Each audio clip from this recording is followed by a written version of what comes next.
Hoje a gente vai falar de ansiedade. Essa palavra tá muito pop, né? E talvez já esteve na boca de vocês também, assim como já esteve na minha. Quem nunca se sentiu ansioso nesse mundo moderno?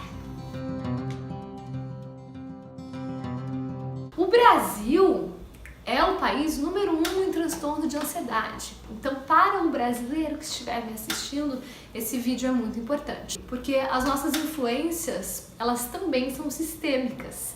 Ou seja, a gente tende a vibrar, sentir e ser influenciado pelo meio que a gente vive, pelas comunidades que a gente atua ou convive. Então, viver num país ansioso tende a gerar algum risco de ansiedade pra gente. O que é ansiedade? Bom, vou falar em termos bem didáticos, bem simples. A ansiedade é um descompasso. É quando, de alguma forma, o meu sistema está respondendo numa aceleração que é desnecessária para minha resolução. Ou seja, eu fico queimando borracha, né? Eu fico ali apertando o acelerador quando o meu freio de mão tá engatado.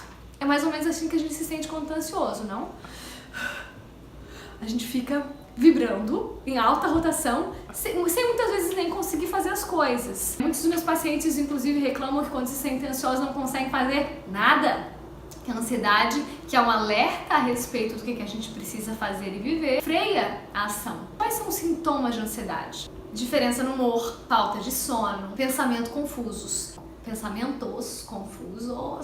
pensamentos repetitivos, sensação de falta de controle, mudança no apetite, autossabotagens em geral. E quem é ansioso deve, de alguma forma, com alguma das coisas que eu falei, se identificar. Por que a gente ficou tão ansioso com o passar do tempo? As nossas novas gerações, né? Eu tenho 32, então da minha geração para baixo, é o primeiro povo, é o primeiro momento da vida onde a gente tem que lidar com informação exponencial. Quando eu nasci, eu não tinha nem celular, nem computador, né? Hoje em dia, a gente não consegue nem imaginar como seria a vida sem esses aparelhos. Então, a quantidade de informação, de luz, de radiação, de hiperatividade que a gente coloca nos nossos centros cognitivos, mentais, visuais, é muito maior do que qualquer outro ser humano na história da humanidade já teve. E o que faz isso com o nosso ritmo? Afinal de contas, o corpo inteiro ainda não entendeu, a gente ainda está engatinhando para entender como agir de forma equilibrada com tanta informação. Então, o que as pessoas que querem, de alguma forma, diminuir a ansiedade podem fazer, ou às vezes tendem a fazer? Detox de informação. Quem é ansioso sabe, passa um final de semana sem celular para ver como é bom, né? As primeiras horas você vai sofrer de crise de abstinência, né?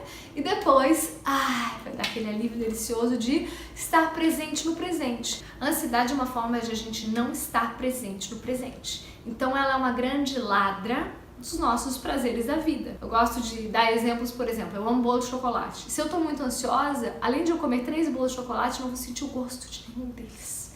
Me rouba a sensação do prazer de estar no presente, porque a gente está sempre em adiantamento. O meu corpo está respondendo a algo que não está acontecendo, que está no futuro.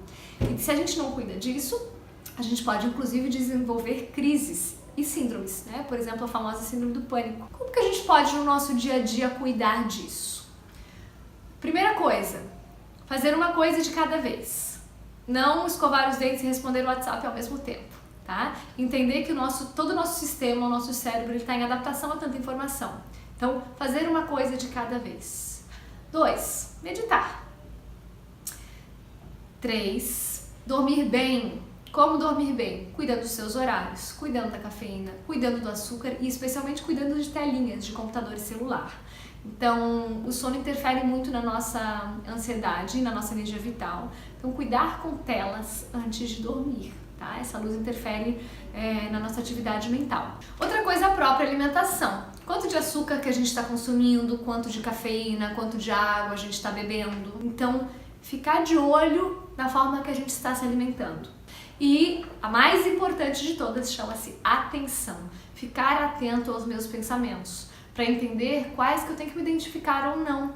E ajudar todo o meu sistema, reconvidá-lo a entrar numa rotação saudável. Para ajudar a gente também existem vários tipos de terapia, tanto a própria psicoterapia, quanto florais, antroposofia, hipnose, meditação e tantas outras. Agora a ansiedade parece que ela faz parte da nossa vida e tem até um lado romântico sobre ela, mas ela é algo que a gente precisa tomar cuidado. Ela rouba tempo da nossa vida, ela nos rouba a saúde e ela nos rouba o prazer de estar aqui agora. Então, prestem atenção no grau de ansiedade de vocês e se perguntem o que eu poderia estar fazendo hoje que eu não estou fazendo para diminuir o meu grau de ansiedade. E quais são os meus agressores? O que me deixa ansioso?